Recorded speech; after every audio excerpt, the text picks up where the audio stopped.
It was no big deal system, really. What we did is we took the map, we divided the county into 4 quadrants, right? Southeast, southwest, northwest, northeast.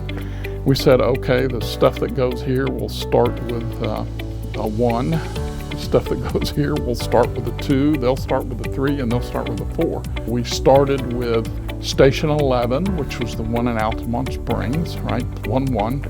1-2 is the one that is over there on Douglas.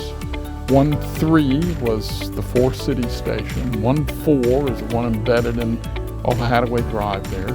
1-5 was the Longwood station. And so it just worked out that we not only had the numbers for what was there initially, but we had numbers that ultimately ended up handling most of the growth. It's a 50-year-old system, and it still works.